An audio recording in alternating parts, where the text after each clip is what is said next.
Vas-y, présent. Bonjour à tous, je m'appelle Alexandre, je viens de la Guadeloupe et actuellement je vis depuis, ça va faire bientôt 2 ans et demi que je vis à Osaka et avant je vivais à Paris. Professionnellement parlant, je voulais tout simplement voir autre chose, donc j'ai sauté sur l'opportunité et puis j'ai décidé de repartir à zéro ici au Japon. Au Japon, c'est ce que j'appellerais la vraie culture japonaise. C'est pas uniquement les mangas et les ramen, parce que bon, en termes de nourriture, il y a beaucoup plus. À Osaka, on a ce qu'on appelle le kushikatsu, qui est en fait généralement des assortiments de brochettes frites. Ouais. Il y a le shabu shabu pour ceux qui connaissent un peu plus, le sukiyaki en hiver, et puis les gens d'Osaka ils sont géniaux, donc généralement c'est ce qui m'attire le plus, la culture du Kansai. Ouais. Je ne peux pas parler pour les autres cultures parce que j'ai pas vécu à Tokyo, donc je ne pourrais pas dire. Mais principalement, ouais, la nourriture et la culture du Kansai. Ouais. La vie au Japon, ah oui, oui, on est en plein dedans en plus l'été. L'été au Japon, j'aime pas du tout. Le taux d'humidité, il fait trop chaud. T'as pas la rivière à côté, t'as pas la mer, t'es vraiment komaru, t'es un peu dans une situation, pour rester poli, si t'aimes pas trop la chaleur, mais faut tenir le coup ici en été, ouais.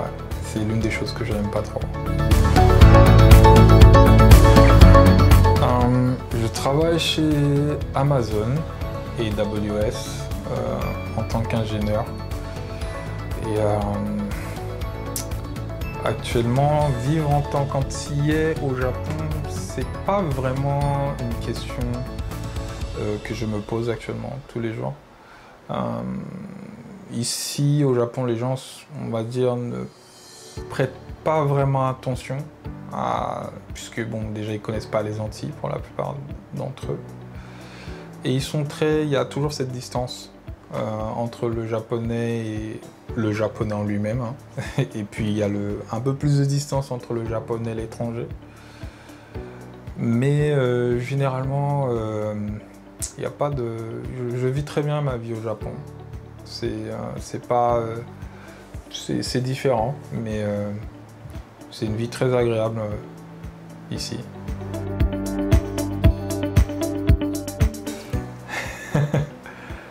Beaucoup de courage, beaucoup de courage. Faut persévérer beaucoup. Ne pas venir au Japon sans être polyglotte. Voilà, ça c'est un point qu'il faut vraiment pas négliger. Il faut parler japonais, avoir un niveau suffisant. Sinon, on passe par des périodes on va dire de disette. C'est des périodes pas évidentes. Mais parler japonais, parler anglais et peut-être après parler français parce que ça n'aide pas du tout. Ça dépend de sa branche, mais surtout parler anglais et japonais. Oh oui, ça remonte. Ça date pas d'hier. J'ai découvert à l'époque l'association Japon-Martinique-Guadeloupe il y a à peu près 7-8 ans via Facebook. Juste avant que j'entreprenne de prendre un permis vacances-travail pour me tester 1 an ici au Japon.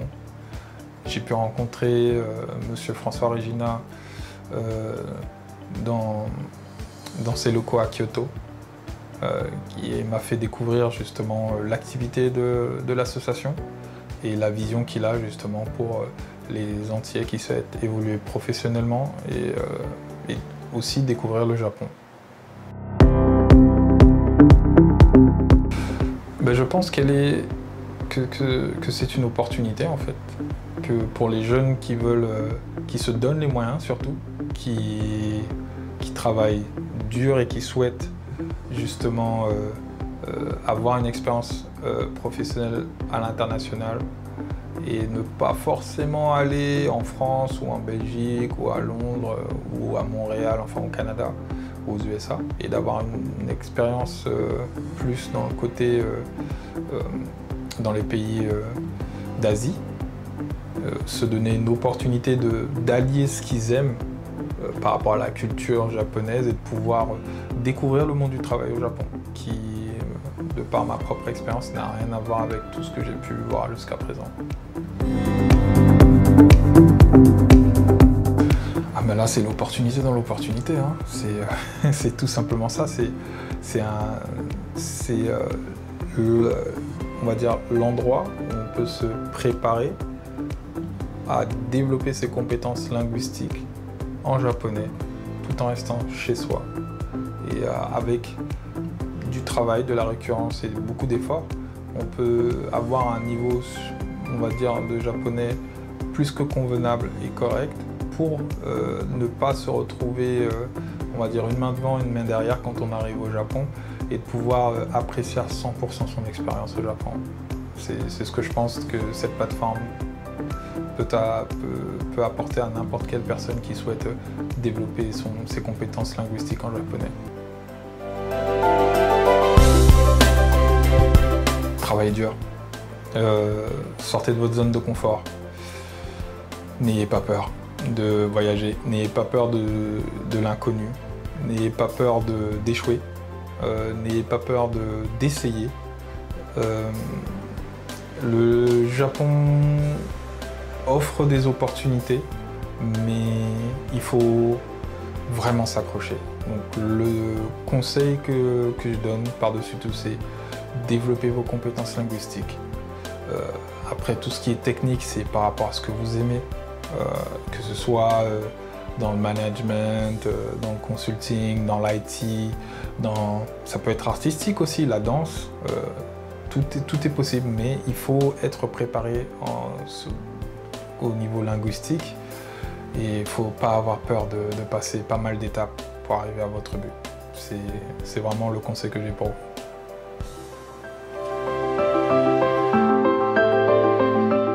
Écoutez, foutez fait, hein. Foutez fait et puis gambare, tatakae, nandemo. Voilà.